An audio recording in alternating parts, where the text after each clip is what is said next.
الشيطان الرجيم بسم الله الرحمن الرحيم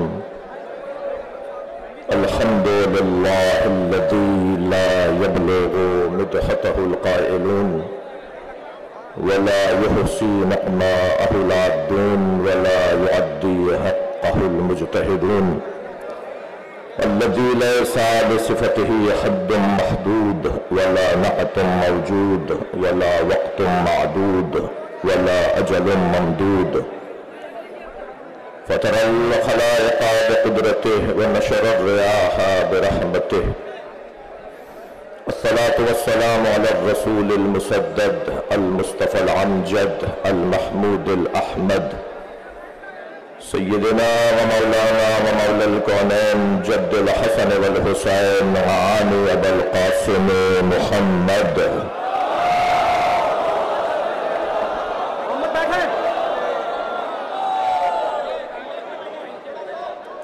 وآله الطيبين الطاهرين المعصومين الذين قال الله إنما يريد الله ليذهب عنكم الرجس أهل البيت ويطهركم تطهيرا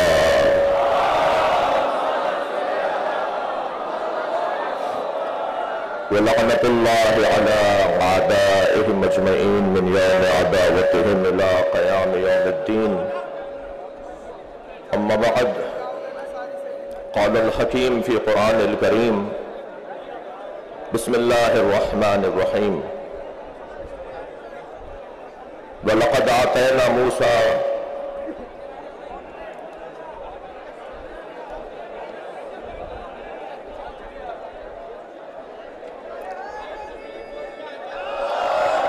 بسم الله الرحمن الرحيم وَلَقَدْ أَرْسَلْنَا مُوسَى بِآيَاتِنَا أَنْ أَخْرِجْ قَوْمَكَ مِنَ الظُّلُمَاتِ إِلَى النُّورِ وَذَكِّرْهُم بِأَيَّامِ اللَّهِ إِنَّ ذَلِكَ لَآيَاتٍ لِكُلِّ صَبَّارٍ شَكُورٍ صلوات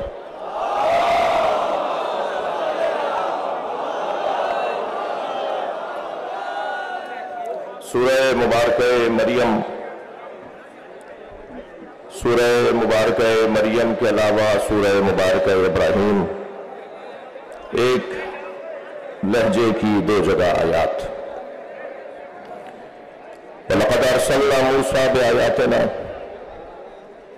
اور بتحقیق ہم نے موسیٰ کو بھیجا ہے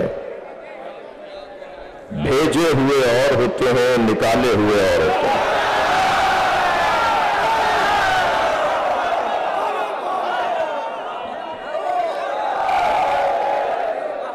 وَلَقَدْ أَرْسَلْنَا مُوسَى بِآيَاتِنَا اور ہم نے موسیٰ کو اپنی آیات کے ساتھ بھیجا ان اخرج قومک من الظلمات الى النور اور وہی کی ہم نے موسیٰ کو کہ وہ اپنی قوم کو اندھیروں سے نکال کر روشنیوں کی طرف لے آئے وَذَكِّرْهُم بِأَيَّامِ اللَّهِ اور یہ بھی وحی کی ہم نے موسیٰ کو کہ اپنی قوم کے سامنے اللہ کے ایام کو دہرائیں إِنَّ فِي ذَلِكَ لَآيَاتٍ لِكُلِّ صَبَّارٍ شَكُورٍ اور اس ہمارے پیغام میں ہر صابر اور شاکر کے لیے کھلی ہوئی نشانیاں ہیں آیہ کریمہ کا محاوراتی ترجمہ میرے لیے اعزاز ہے کہ میں شہر علم و ادب مرکز ولا و ازا جہاں کے اہل حل و عقد نے جو طے کیا وہ بر صغیر میں مانا گیا ایک ایسی سرزمین جس سرزمین کی فضا میں علم ہے ایک ایسی سرزمین جہاں سانس لینے والا ادیب کہلاتا ہے، یہاں کا انگوٹھا لگانے والا بھی آپ جناب سے بات کرتا ہے۔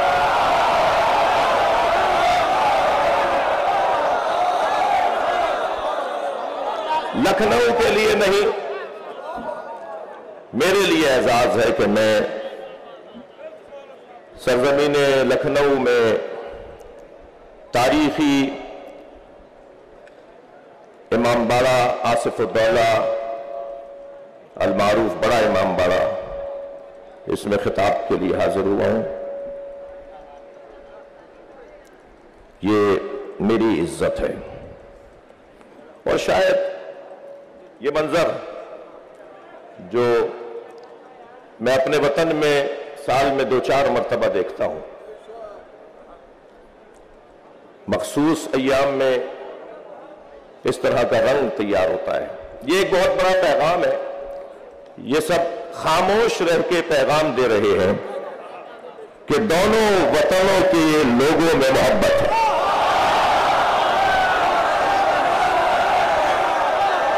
میں اس پہ چاہوں گا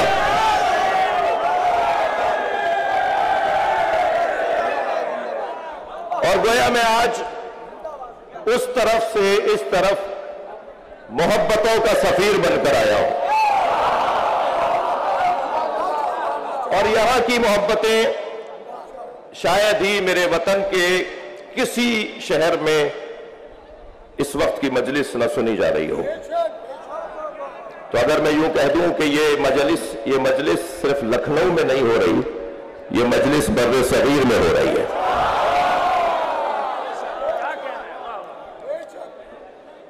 مبارک جگہ ہے، روحانی جگہ ہے، یہاں مانگی جانے والی دعا یقیناً مستجاب ہے۔ میں ممنون احسان ہوں خطیب اکبر مولانا مرزا محمد اطہر نور اللہ مرقدہ الشریف، خطیب العرفان مولانا اشفاق مرزا اشفاق نور اللہ مرقدہ الشریف کے خانوادے کا، خاص طور پر میرے بھائی جو ہندوستان کے لاکھوں دلوں میں رہتے ہیں، یہ اگر ایک آواز دیں تو اس ملک کے مسلمانوں کو جوڑ سکتے ہیں، اور ایسا مشاہدے میں ہے۔ مولانا مرزا محمد یعصوب عباس اور جانشین خطیب اکبر مرزا مولانا اعجاز اطہر، میں ان کے بھائیوں کا، ان کے خانوادے کا ممنون ہوں۔ ابھی خاص طور پر صدر دروازے سے یہاں تک آنے میں جن محبتوں کا میں نے مشاہدہ کیا، شاید مجھے مرنے کے بعد بھی کام آئیں گی۔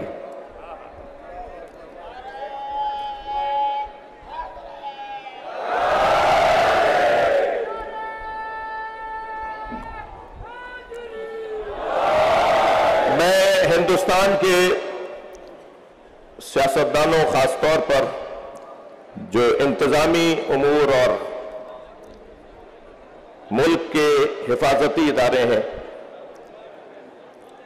انہیں بھی اپنے دل میں خاص محبت کے ساتھ رکھ کر جاؤں گا کہ انہوں نے آج کی اس مجلس کے انعقاد میں کسی بھی طرح کی رکاوٹ کو خاطر میں نہ لا کر مجلس کے انعقاد میں تعاون فرمایا۔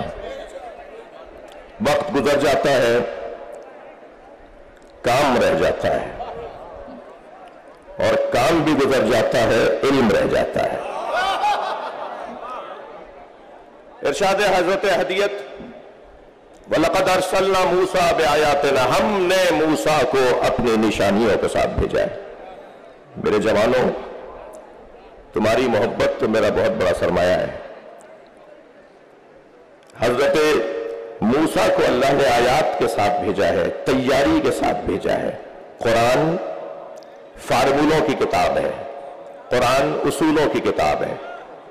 قرآن ہر نبی کے ساتھ یہ نہیں کہے گا، اللہ ہر نبی کے ساتھ یہ نہیں کہے گا کہ ہم نے اپنی آیات کے ساتھ بھیجا ہے۔ اگر ایک نبی کے ساتھ بھی یہ کہہ دیا گیا کہ ہم نے بھیجا ہے تو اس کا مطلب یہ ہے کہ یہ زمین ان کا وطن نہیں ہے، وہ کہیں اور سے آئے ہیں، لہذا ان کا وہاں جانا کمال ہے، مگر اس سے بڑا کمال ان کا یہاں رہنا ہے۔ میں اگر اپنے الفاظ کو اور روشن تر کہوں کہ نبی کا معراج پہ جانا کمال تھا، اس لیے کہ قرآن مجید نے سبحان الذی اسری بعبدہ کہہ کر نبی کی معراج کو یاد کیا ہے۔ نبی کا معراج پر جانا کمال تھا، مگر نبی کا زمین پر رہنا اس سے بڑا کمال تھا۔ مجھے ایک بزرگ عالم دین کے دو مصرے یاد آ رہے ہیں۔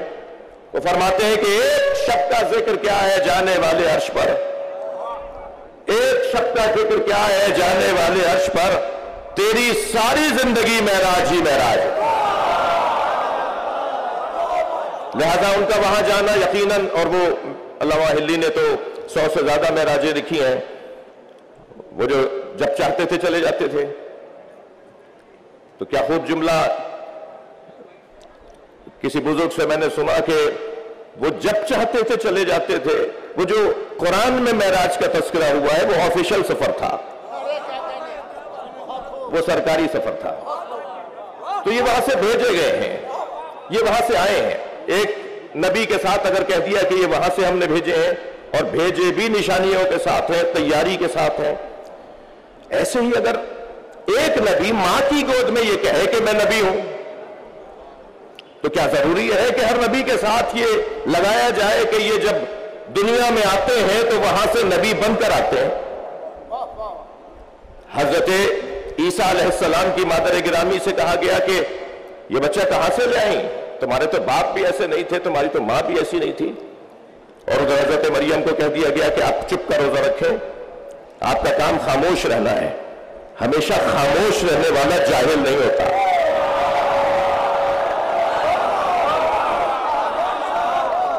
حضرت مریم خاموش، ادھر آواز آئی کہ یہ کہاں سے آیا، تو حضرت مریم نے اشارہ کیا بچے کی طرف، فاشارت الیہ۔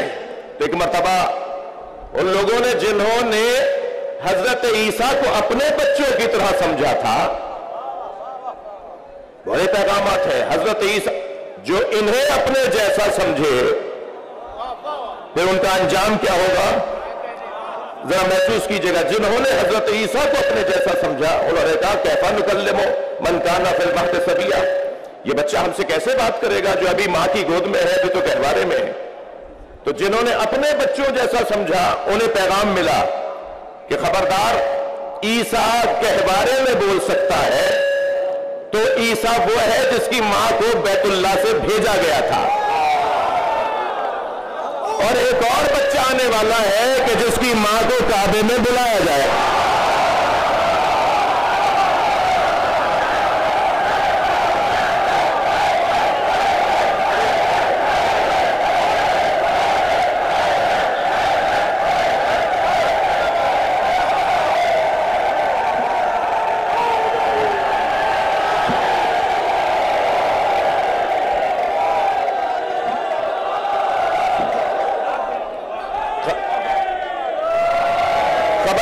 خبردار، اتنا بڑا مجمع، ہم میں کوئی نبی رسول امام تو نہیں ہے، اتنا بڑا مجمع ہم میں کوئی معصوم تو نہیں ہے۔ یہ جو ایک جیسے ہیں انہیں اللہ نے ایک جیسا نہیں بنایا۔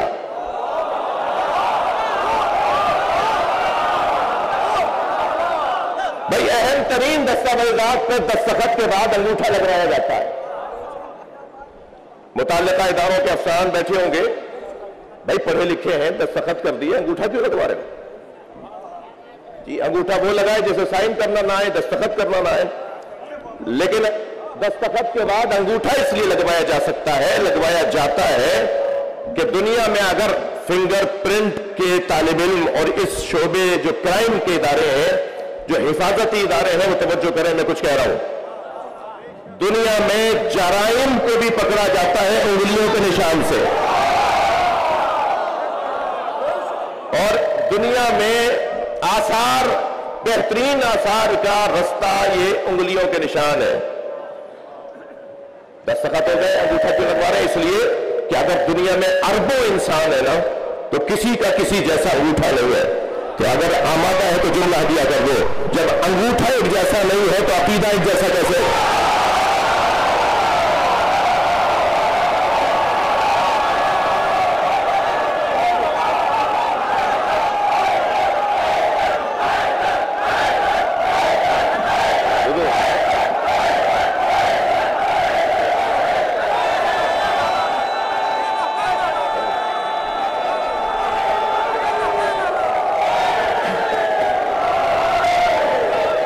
کوئی کسی جیسا نہیں ہے۔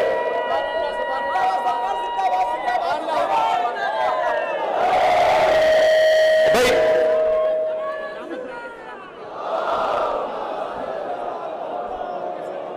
اسکول میں دو بچوں نے داخلہ لیا، میں ایک تصویر دکھانے جا رہا ہوں۔ کچھ لوگ ہیں مساوات پسند، کچھ ہیں عدل پسند، اور ہم ہیں مواسات پسند۔ مساوات، عدل، اور اس سے زیادہ بڑی جگہ، اس سے بڑا مرحلہ ایمان کردار وہ ہے مواسات۔ حضرت عباس کا لقب ہے المواسی، ہم علم چومنے والے لوگ ہیں۔ مساوات، دیکھیں اسلام دین مساوات نہیں ہے، اسلام دین عدل ہے، اور جب مرحلہ عدل کمال پر پہنچے تو پھر کربلا بنتی ہے، اور وہاں مواسات کی تصویر نظر آتی ہے۔ برابری کی بنیاد پر کوئی نہیں، برابری کی بات وہ کرتا ہے۔ مثلا دو بھوکے ہیں، دو روٹیاں ہیں، تو مساوات پسند کہے گا کہ ایک بھوکے کو کھلا دو اور دوسرے بھوکے کو کھلا دو، مساوات پسند یہ کہے گا۔ لیکن عدل کے پیروکار کہیں گے کہ دیکھو کس کی کتنی بھوک ہے۔ اگر ایک کی بھوک 1.5 روٹی کی ہے تو اسے 1.5 روٹی دو، اور اگر ایک کی بھوک آدھی روٹی کی ہے تو اسے آدھی روٹی دو۔ عدل یہ کہتا ہے، تو عدل کا تقاضا تو تفریق ہے، عدل کا تقاضا تفریق ہے۔ اب مساوات پسند مزاج لوگوں میں ایک منظر نظر آیا کہ دو بچوں نے اسکول میں ایک ساتھ داخلہ لیا، ایک ہوشیار، محنتی، ذہین، اس نے ایک سال میں کئی کلاسیں پاس کی، ایک نکما، کن ذہن، اور اس نے کئی سالوں میں بھی ایک کلاس پاس نہیں کی۔ ایک پہنچ گیا میٹرک میں اور ایک پہنچ گیا تیسری میں۔ جو مساوات پسند لوگ تھے انہوں نے ان دونوں بچوں کو، ہوتے ہیں بعض افسران آتے ہیں اداروں میں وزٹ کے لیے، تو انہوں نے دیکھا کہ ریکارڈ دونوں کا ایک ہے، ایک ہی تاریخ کو داخل ہوئے، ایک سا ان پہ سرمایہ لگا، ایک سا ان کے اوپر وقت لگا، مگر ایک میٹرک میں ہے اور ایک تیسری میں ہے، تو کہنے لگے انہیں ساتھ ہونا چاہیے۔ تو وہاں کے مدیر صاحب نے کہا کہ حضور کیسے ساتھ کریں، ایک ذہین ہے وہ پہنچ گیا میٹرک میں اور ایک کن ذہن ہے محنت ہی نہیں کرتا وہ آیا ہے بہرحال تیسری میں۔ تو کہنے نہیں، ہونا تو ساتھ چاہیے، انہیں برابر ہونا چاہیے۔ تو کیسے برابر کریں، آپ ہی بتا دیجئے کیا فارمولا ہے۔ تو کہنے لگے ہاں یہ تیسری والا تو میٹرک میں چل نہیں سکتا، وہ میٹرک والے کو تیسری میں لے آؤ۔ یہ خود تو نبی جیسے ہو نہیں سکتے، کہتے محمد ہم جیسا